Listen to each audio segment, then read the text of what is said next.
바닥에서 2차전지 꽤 올라왔습니다. 그렇죠. 네. 예, 그래서 일부 종목들은 과거 고점에서 별로 차이가 안 날 정도로 꽤 맞아요. 올라와서 금리가 많이 올라가니까 2차전지도 돈이 엄청나게 들어가는 산업이기 때문에 그렇죠. 탈중국 논리에 기초해서 있기 때문에 그냥 화해 무드가 결국은 좀 악재가 아닌가. 개인 투자자들이 그런 말씀 하시죠. 아직도 적자인데 왜 이렇게 시가총액이 높게 올라가는 게 맞느냐. 굉장히 뭔가 살아나겠구나 생각을 할 수 있었던 거죠. 저는 좀 긍정적으로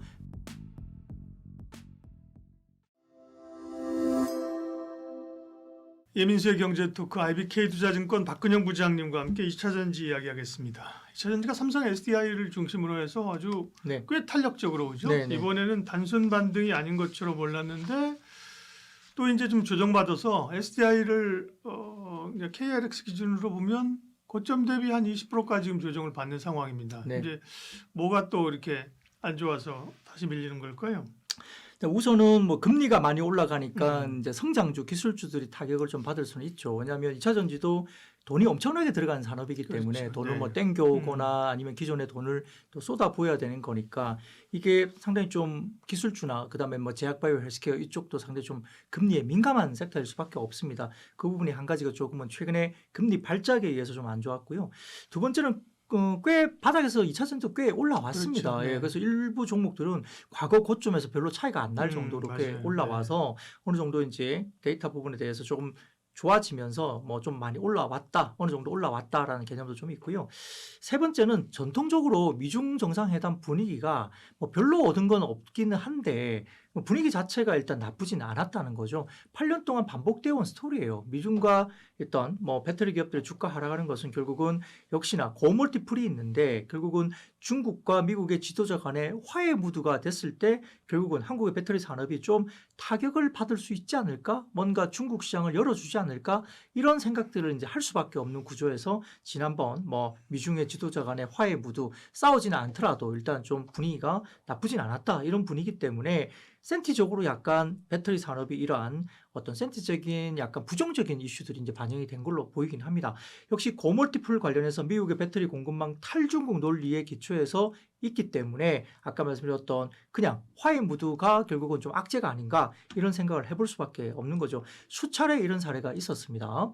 다만 이제 우려했던 중국의 미국의 배터리 시장 진출 허용 자체가 회담에서 의제조차 되지 않았기 때문에 약간 그것은 너무 이제 소설 같은 생각으로 주가를 좀 판 것이 아닌가 생각이 들고요.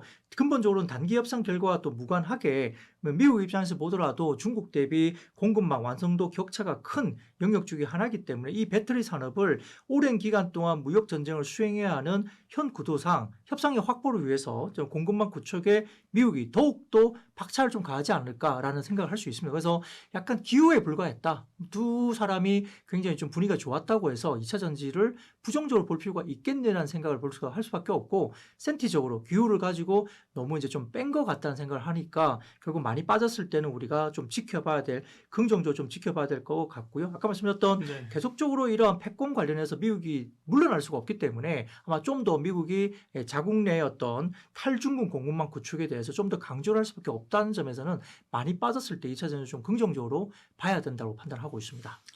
미중 정상회담에서 우려되는 대표적인 섹터가 두 개였죠. 반도체하고 2차전지인데 네. 그죠? 미중 간에 서로 주고받다 보면 미국이 히토류 이런 거 가져가려면 반도체 일부 제재 풀어주고 2차전지도 지금 완전히 중국 배제잖아요. 그죠? 네네네. 근데 거기에 뭔가 좀 풀어주는 제스처가 주고받으면 우리 업체들에게는 부담이 되지 않겠느냐라고 하는데 말씀하신 것처럼 그런 네. 얘기 자체가 의제조차 나오지를 없었던 거죠. 않았기 네. 때문에 그러면 이제 원래 다시 본업으로 좀 돌아가서 최근에 그 뭐 EV 시장도 조금 살아나고 ESS에 대한 기대감 이런 거잖아요. 네네.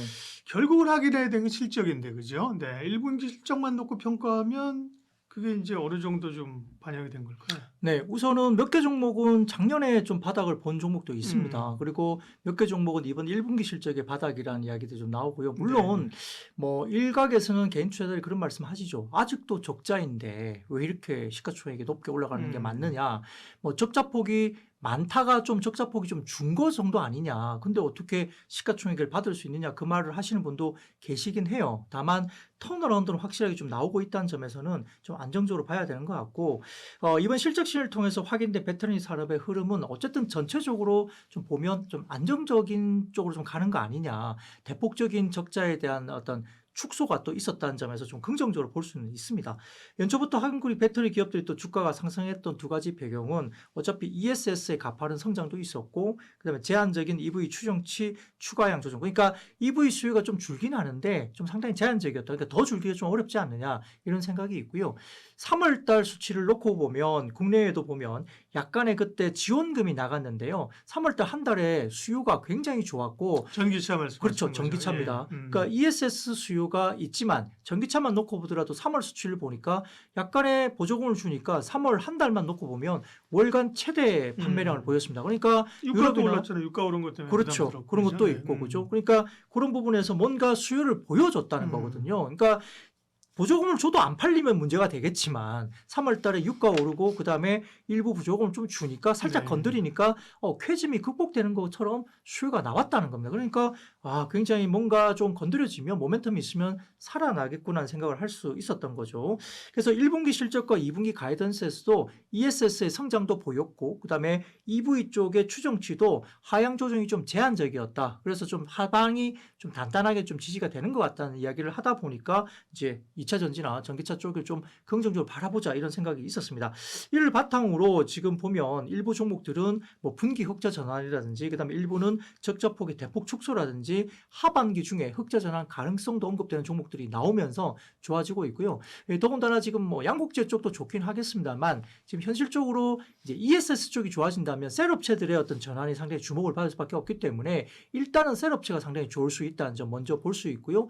그 외에도 최근에 리튬 가격이 굉장히 많이 올라가고 네. 알버마리나 이런 쪽도 굉장히 괜찮거든요. 그러니까 리튬의 수직 계열을 본다면 포스코 홀딩스나 그다음에 뭐 포스코 퓨처엔과 같은 포스코 계열 라인의 리튬과 관련된 부분들이 좀 부각이 될 수 있는 상태여서 이런 종목들이 좀 중점적으로 좀 부각을 많이 받았다. 볼 수도 있는 상황이죠. 그리고 숫자로 봤을 때는 뭐 LNF 이런 종목들도 나쁘지 않았기 때문에 괜찮은 모습을 좀 최근에 보인 거 아닌가 네. 이렇게 분석을 할 수 있습니다.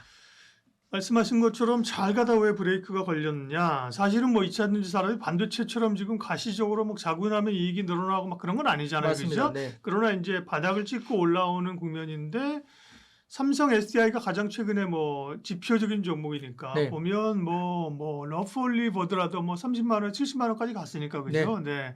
꽤 오른 거에 대한 이제 조정입니다. 그러면 2차 전지 전반적인 전략으로 지금 타이밍에서 어떤 포션을 가지고 어떻게 봐야 되는지 전체 2차 전지 전략 한번 마무리하겠습니다. 네, 뭐 현재는 좀 ESS 수혜 기업들을 먼저 보긴 봐야 될 것 네. 같습니다. 지금은 이제 EV 수요가 강조되는 기기는 아직은 좀 아닐 수도 있기 때문에 ESS 수요가 좀 있는 기업들 중심으로 좀 봐야 될 것 같고요. 그러다 보면 아무래도 이제 좀 작은 종목들보다는 대형주 중심의 투자 심리가 좀 더 이제 좋아질 수 있고 요즘에는 아무래도 이제 ETF나 이런 것들도 워낙 활발하게 자금이 들어오니까 대형주로 해서 무겁진 않습니다. 오히려 집중적으로 대형주가 좀 더 이제 매수가 들어온다는 점에서는 오히려 중소형주보다는 ESS 쪽에 좀 더 많이 열려 있고 매출 비중이 있는 대형주 중심의 접근 방식이 좀 더 네. 바람직하다 볼 수 있겠습니다.